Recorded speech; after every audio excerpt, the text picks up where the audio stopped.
ఇదే కాదు అధ్యక్ష, అందుకే ఈరోజు ప్రజలకు ఒకసారి చెప్పాలి.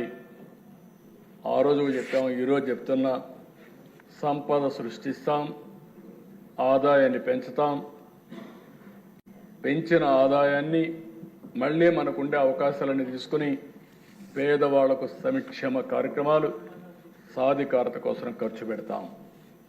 ఏదైతే మనం చెప్పినటువంటి సూపర్ 6 కానీ మనం ఇచ్చిన ఎన్నికల హామీలు కానీ పూర్తిగా నెరవేర్చడమే కాదు, ఇంకా అదనంగా నెరవేరుస్తున్నాం. ఓసారి ఎన్నికల మేనిఫెస్టోలో కొన్ని చెప్తాం, మన దృష్టికి కొన్ని వచ్చినప్పుడు అది సంక్షేమం కావచ్చు, అభివృద్ధి కావచ్చు, ఇంకా ఏమేం చేయాలో చేసుకుంటా ముందుకు పోతాం. ఇవన్నీ చేసి ఈ రాష్ట్రాన్ని స్టెప్ బై స్టెప్ ఒకే రోజు నేను చేసేస్తామని చెప్పలేను.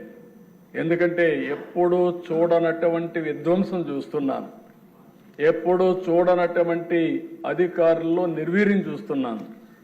వ్యవస్థలు నిర్వీర్యమైపోయినాయి. ఆ వ్యవస్థల్ని రన్ చేసే హెడ్ ఆఫ్ ది డిపార్ట్మెంట్స్ కానీ వ్యక్తులు కానీ ఎక్కడికక్కడ 5 సంవత్సరాల నుంచి ఒక షాక్లో నుంచి బయట వచ్చే పరిస్థితికి వచ్చారు. అదే సమయంలో ఇప్పుడిప్పుడే ప్రతి ఒక్క వ్యవస్థని ఘాట్లో పెడుతున్నాం. ఈరోజు స్వర్ణాంధ్రప్రదేశ్ విజన్ తయారు చేశాం, అది కూడా మనం డిస్కస్ చేస్తాం. అదే మరి కేంద్ర ప్రభుత్వం ప్రవేశపెట్టినటువంటి కర్మయోగి ట్రైనింగ్ ప్రోగ్రామ్స్ అన్ని ఎంప్లాయీస్కి వాళ్ళ అసిస్టెన్స్ కూడా తీసుకుంటున్నాం. ఇంకా ప్రైవేట్ వ్యక్తులు తీసుకుంటున్నాం. ఎంత తొందరగా చేయగలుగుతామో అంత తొందరగా చేయడానికి అనేక చర్యలు తీసుకుని మళ్ళీ అన్ని రాష్ట్రాలతో సమానంగా ముందుకు పోవాలంటే, వీలైతే దీర్ఘకాలంలో ఇంకా ముందుకు పోవాలంటే ఏమేం చేయాలో అవన్నీ చేస్తామని చెప్పి తెలియజేసుకుంటూ, అందులో ఇది మొదటి మెట్టు, ప్రారంభం మాత్రమే ఇది.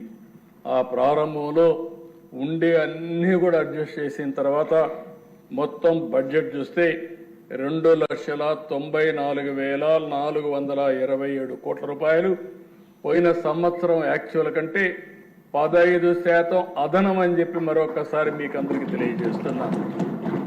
రెవెన్యూ వ్యయం 2,35,916 కోట్లు, మూలధన వ్యయం 32,712 కోట్లు, రెవెన్యూ లోటు 34,743 కోట్లు, ద్రవ్య లోటు 68,742 కోట్లు. ఉండే ఇబ్బందుల్లో one of the best budget ఇది. నేను 15 సార్లు బడ్జెట్ చూశాను, మనమే పెట్టాం. 15 సార్లు పెట్టినప్పుడు ఇలాంటి క్లిష్ట పరిస్థితులు, ఇలాంటి ఇబ్బందికరమైన పరిస్థితులు one of the best budget తీసుకురాగలిగాం. దీనికి కారణం కేంద్రం పూర్తిగా సహకరించడం. నేను ఈ సభ ద్వారా నరేంద్ర మోడీ గారిని, కేంద్ర ప్రభుత్వాన్ని, అక్కడ ఉండే ఫైనాన్స్ మినిస్టర్ గారిని అందరినీ కూడా మనస్ఫూర్తిగా అభినందిస్తున్నాను.